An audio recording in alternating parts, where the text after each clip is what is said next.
रचना का शीर्षक है विदेशियों आओ हमें आत्मनिर्भर बनाओ। प्रधान सेवक ने लोकल से वोकल बने कहकर होमवर्क दिया और उनके निठल्ले भक्त काम पर लग गए।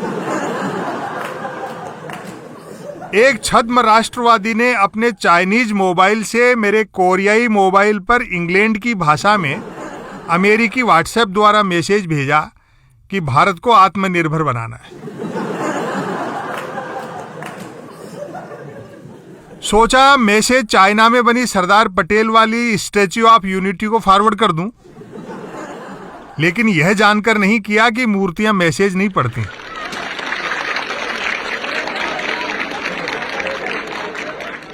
विपक्ष में थे तो हाँकते थे कि भारत को सोने की चिड़िया बनाना है, सरकार में आए तो बोलने लगे कि विश्वगुरु बनाना है, और अब कह रहे हैं कि आत्मनिर्भर बनाना है।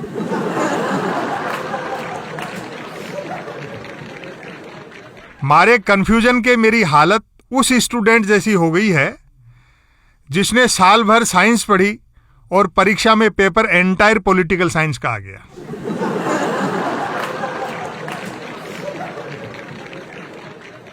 जिन्होंने 51% एफडीआई के खिलाफ जमीन आसमान एक किया था, सत्ता मिलते ही 100% तक एफडीआई लाद दी।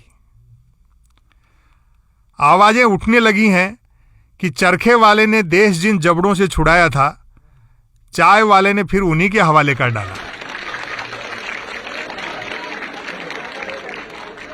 स्वदेशी जागरण मंच वाले एक सज्जन ने शिकायत की, जिसे हमने स्वदेशी के मुद्दे पर सिंहासन तक पहुंचाया, वह विदेशी कंपनियों के लिए सब कुछ निजी करने में बिजी है।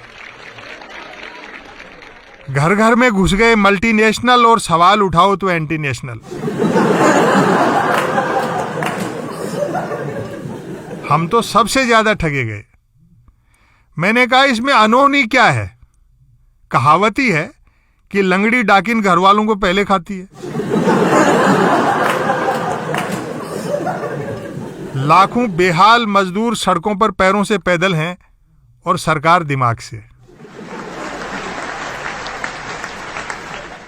प्रधानमंत्री ने 35 मिनट के वाणी विलास में दुखियारों की चर्चा तक नहीं की। यहां यह भी बताता चलूं कि लफ्फा जी को शुद्ध हिंदी में वाणी विलास कहते हैं।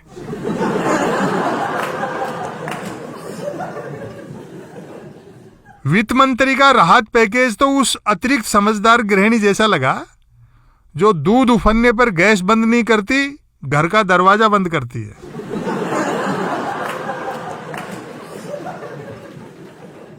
याद रखना, ये छालों भरे लाखों पैर जिंदगी भर पीछा करेंगे जब तुम कुर्सी से उतर जाओगे।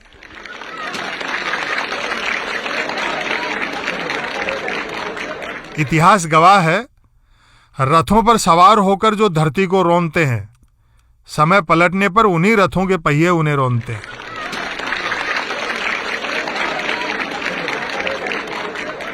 खुशखबरी है कि भारत आत्मनिर्भर होने के नुस्खे बिल गेट्स से पूछ रहा है।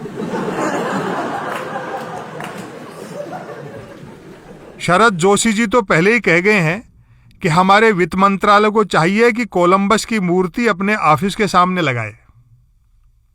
यदि वह अमेरिका नहीं खोजता तो हम उधार कहां से लाते।